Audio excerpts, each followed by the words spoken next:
Hoje o programa Diálogo Sem Fronteira tem a satisfação de receber a professora Silvia Figueroa. Seja bem-vinda, professora. Obrigada, Paulo. Obrigada pelo convite. É uma satisfação estar aqui com vocês. A professora Silvia Figueroa, ela tem uma formação bastante sui generis. Ela é formada em Geologia, mas depois fez mestrado e doutoramento na área da História da Ciência, que é justamente o tema que nós vamos tratar hoje. E é um tema que a primeira coisa que eu gostaria de perguntar, porque seguramente o nosso público, que é bem amplo, se interessa por saber, primeira coisa é História da Ciência. O que é a ciência, para que nós possamos falar em História da Ciência? Pois é, a ciência tem muitas definições e é bastante complexo, né, para simplificar num programa curto. Mas, enfim, eu gosto da definição de pensar a ciência como um conjunto de práticas e de questões que a gente põe para a natureza e que são respondidas segundo alguns determinados métodos e determinados passos, né? Então, eu acho que ela é uma forma de conhecimento, uma forma de cultura, como a gente tem outras formas de conhecimento e de cultura em geral. Isso seria, professora Silvia, a história da ciência, ela se refere especificamente a uma área, por exemplo, as ciências naturais, as ciências biológicas, ou as ciências humanas? Quer dizer, há uma área específica ou qualquer uma das grandes áreas pode ser história da ciência? Olha, se nós olharmos aí historicamente também, né, nessa perspectiva, tradicionalmente a história das ciências surgiu com a história das ciências exatas e naturais, né? Então, os primeiros trabalhos sistemáticos que vêm do fim do século XVIII são tratados sobre história da eletricidade, história da matemática, história da química, enfim. Áreas ligadas às ciências naturais e exatas. Mas hoje, né, nas últimas décadas já, essa fronteira é bem mais tênue, né? A gente não estabelece uma rigidez tão grande entre a história das ciências humanas e a história das ciências naturais e, enfim, ciências exatas, né? Até porque essas fronteiras entre o que é ciência exata, ciência humana, a interdisciplinaridade, a transdisciplinaridade também são fluidas, né? Então, hoje em dia nós temos essa incorporação. Surgida, né? Então, de uma área mais técnica, digamos assim, domínio do mundo, domínio material do mundo, ela se espraiou por todas as áreas do conhecimento humano, né? Então, aí a pergunta, aí já entramos mais especificamente dentro da história da ciência. O que caracterizaria a história da ciência em relação a qualquer história, ou qual a especificidade dessa abordagem?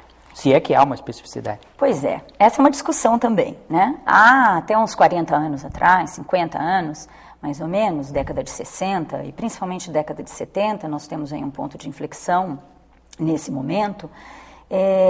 A especificidade da história da ciência era o conteúdo científico especificamente que se entendia como algo imune ou pelo menos bastante protegido da interferência dos contextos, dos aspectos políticos, sociais.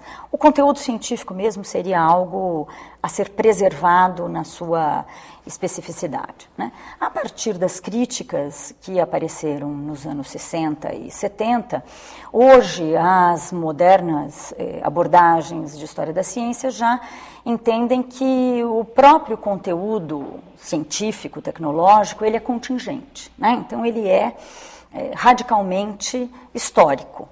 Nesse sentido, né, a diferença com outras áreas da história, ela é relativamente pequena, né, ou quase nenhuma, e a diferença ficaria mais mesmo pelo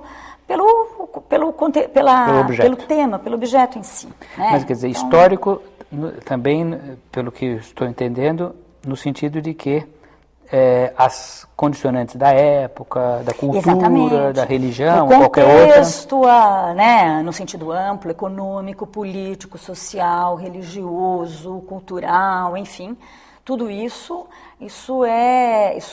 conforma, não num sentido determinista, né, mas no sentido mesmo de diálogo, quer dizer, qualquer conteúdo é produto do seu tempo e do seu espaço, né? Então, a história da ciência e da tecnologia hoje tem procurado enxergar dessa maneira o seu objeto. Muito radicado, então, na sociedade e na cultura. Exatamente. Aí, com isso, nós chegamos a um ponto que nós que lidamos com o ensino universitário, uma pergunta que gostaria de fazer é justamente se você acha que é importante que os alunos de qualquer área do conhecimento tenham na sua formação essa bagagem que é a história da sua ciência. Quer dizer, vamos supor, uma pessoa que faz geologia, uma pessoa que faz química ou matemática, que na sua formação ela tenha não só o mais atualizado sobre qualquer uma dessas áreas, mas também uma perspectiva da história dessa disciplina. Bom, eu defendo isso de maneira radical, né, absoluta. Eu acho que é essencial para qualquer pesquisador conhecer a história da sua disciplina. Né? Não no sentido mais, digamos, anacrônico de dizer, vamos ver os erros e aprender essa linha, né, de longo progresso, ver como estamos melhores, né? Mas eu acho que a incorporação da perspectiva histórica na educação, ela nos oferece perspectivas críticas, muitas vezes soluções criativas, uma noção melhor sobre como se dão os conflitos e o estabelecimento dos consensos na produção do conhecimento e do conhecimento científico, os diferentes fatores, estratégias, enfim. Eu acho que essa ampliação dos horizontes e a capacidade crítica que a história da ciência pode nos dar, eu acho que ela é fundamental na formação de profissionais em qualquer área. Sejam eles profissionais que vão permanecer no mundo acadêmico, sejam eles profissionais que vão para o mundo do trabalho e, mais especificamente, aqueles que vão para o mundo do trabalho ser educadores no ensino fundamental, no ensino médio, enfim. Né, a história da ciência para os professores da escola do ensino fundamental e médio também eu acredito que é bastante importante. Então, quer dizer, do seu ponto de vista, isso é muito importante na formação para dar esse contexto social, político e autocrítico do professor ou do estudioso. Então a pergunta seguinte é um pouco, talvez eu diria mais difícil, é uma coisa que me tem muita curiosidade, imagino que o nosso público também, que é a seguinte, em que medida isso está sendo feito no mundo, no Brasil, nas nossas universidades, quer dizer, em que medida os nossos cursos formam profissionais que tem esse pano de fundo, tem essa formação? Bom, essa é uma ótima questão, né? Se a gente olhar numa perspectiva também aí de algum tempo, né? Essa é algo, por exemplo, a reforma que a Universidade de Harvard passou em 1950, pelo seu reitor, James Conant, ele claramente dizia que para formar cidadãos cientificamente educados e fornecer cidadania científica às pessoas, era fundamental a perspectiva histórica, né? E aí criou em Harvard um programa de história da ciência chamado Harvard Case Studies, dos quais um aluno ilustre foi o Thomas Kuhn, né? Conhecido de muitas pessoas, não só da área de história da ciência, mas das humanidades. Que foi um grande pensador, epistemólogo e historiador da ciência. A partir de então, essa problemática de história da ciência nos currícula, ela tem crescido, né? No Brasil é ainda tímido, mas comparativamente com o que já ocorreu no passado, hoje nós estamos numa situação bem mais confortável, digamos. Ainda há muito a se caminhar. Então, por exemplo, o programa de pós-graduação do qual eu faço parte há mais tempo, no Instituto de Geociências, que é o programa de Ensino e História de Ciências da Terra. Desde 1997, nós temos uma disciplina que é de História das Ciências e Ensino, para justamente discutir todas essas perspectivas no ensino. Recentemente foi criado um novo programa, multi-unidades, que envolve a Faculdade de Educação, o Instituto de Química, o Instituto de Geociências, o Instituto de Física, Gleb Vatag, o Instituto de Biologia, a Faculdade de Tecnologia, a Faculdade de Ciências Aplicadas de Limeira, enfim. Né, espero não estar me esquecendo, são 7 unidades, né? E, nesse semestre, inclusive, eu ministro uma disciplina que é a História das Ciências e Ensino, né, num programa de ensino de ciências.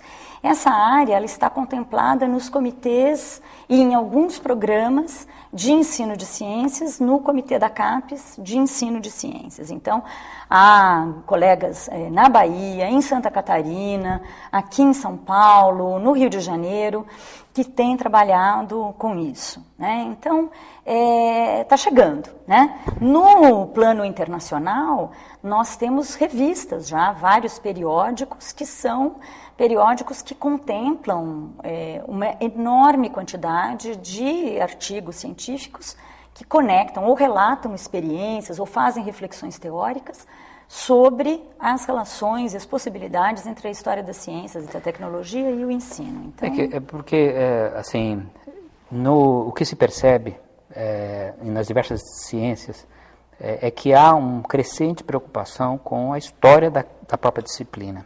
Quer dizer, como você disse, revistas, livros e publicações até eventuais que tratam do caráter histórico de uma disciplina como arqueologia ou geografia.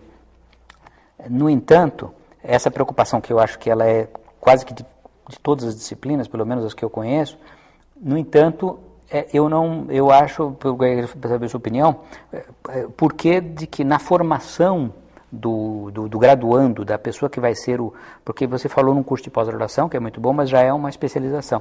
Na graduação, eu acho que talvez falte ainda muito, no geral, essa percepção de que o futuro profissional tem que ter esse contato.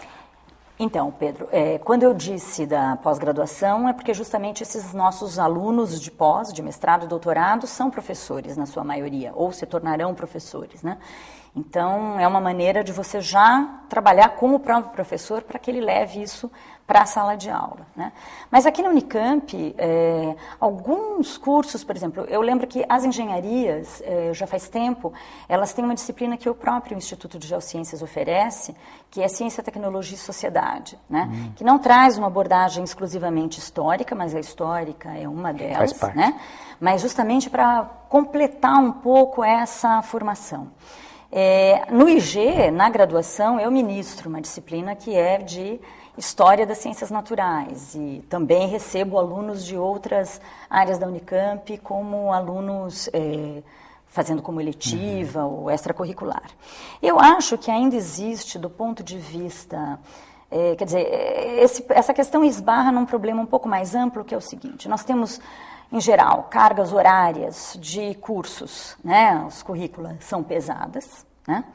Sempre há muita preocupação em muitas áreas com o mercado de trabalho ou com o perfil que se espera do egresso. E aí há muitos colegas que falam, bom, mas uma disciplina de história, isso vai usar uma carga horária que talvez a gente pudesse usar, né? Ainda mais falta, diretamente na disciplina. Ainda falta, eu acho, uma compreensão mais ampla do potencial e do interesse e da importância que a história da ciência pode ter para a formação. Pessoalmente, se você me permite só mais acrescentar alguma coisa, talvez a saída mesmo, que no limite eu acho que deveria ser a melhor, não é nem ter uma disciplina. Eu acho que todas as disciplinas deveriam incorporar uma abordagem, uma perspectiva histórica, né, do seu conteúdo. Isso traria, eu acho que, muitos benefícios e não teríamos aí uma disputa de espaço. Mas acho que é um trabalho a se construir ainda, né? Essa sua percepção. Observação, que me parece muito pertinente, de que cada disciplina tivesse a preocupação com historicizar-se, acho que é excelente, e já vai na direção do que eu ia te perguntar, que é o seguinte, que é o fato de que a história da ciência, ela está numa interface, porque também, aí a pergunta que eu faço para você é, o estudioso de uma área, ele não necessariamente é um historiador, por exemplo, um engenheiro. Mas, por outro lado, também um historiador, para fazer uma história da engenharia sem dominar a parte da engenharia, é difícil. Então, queria que você falasse um pouco sobre essa questão da necessidade da pessoa ter um pé muito forte numa área e, ao mesmo tempo, ter uma capacidade ou uma formação mínima na área de história. Eu acho que esse é o desafio, se você me permite generalizar, de todas as nossas áreas interdisciplinares e de interfaces, né? Que é justamente isso. A gente tem o desafio de conhecer melhor a outra área também. Então, no caso da história da ciência, nós temos um perfil tanto de cientistas, né? Pessoas formadas nas áreas de ciências, que vão para a história, e aí elas têm a necessidade de buscar a formação em história. Esse foi particularmente o meu percurso, né, como você mencionou. Eu me formei em geologia, e depois, quando eu fui fazer o mestrado e o doutorado em História da Ciência, sentei nos bancos escolares junto com os calouros de História e com alunos de segundo ano. Tive que complementar minha formação na graduação de História, porque, né, sob pena de fazer um trabalho mal feito, né? E vice-versa, né? Quer dizer, as pessoas que vêm da história e que têm o domínio dos métodos da história precisam conhecer aquele conteúdo específico. É claro, elas não vão ter uma formação em todas as ciências, né? Fazem um recorte, é a física do século XX, então, e mesmo isso já é imenso, né? Mas vão ter que se aprofundar nas áreas do conteúdo em que elas estão, né? Isso aconteceu, eu já tive a oportunidade de orientar alunos tanto provenientes da história quanto da formação científica mais estrita. E aí, cada um teve que fazer o seu caminho para conseguir suprir. Mas ainda a dificuldade quando você vai olhar para conteúdos do século XVII ou do século XVIII. Quer dizer, mesmo que você mesmo para nós, por exemplo, eu geóloga, né? A mineralogia do século XVII ou a mineralogia do século XVIII, ela também é muito distante da mineralogia que eu aprendi no século XX. Então, para nós também, né, há um aprendizado, né, e necessidade de mergulhar no conteúdo que causa sempre bastante estranhamento, né? Então, professora, são os desafios. Nós ficamos encantados aqui porque eu acho que todos que lidamos com educação, você nos deu uma aula de como realmente é importante a formação, de uma autocrítica, né, de cada disciplina. Então, eu queria agradecer muitíssimo, professora Silvia, por ter estado conosco no nosso programa. Eu que agradeço, é uma oportunidade rara de não falar apenas para os pares, né, mas falar para todo o resto que estiver nos ouvindo e que, enfim, pode receber aí esse pequeno recado. Obrigado. E eu convido a todos, então, ao próximo programa Diálogo Sem Fronteira.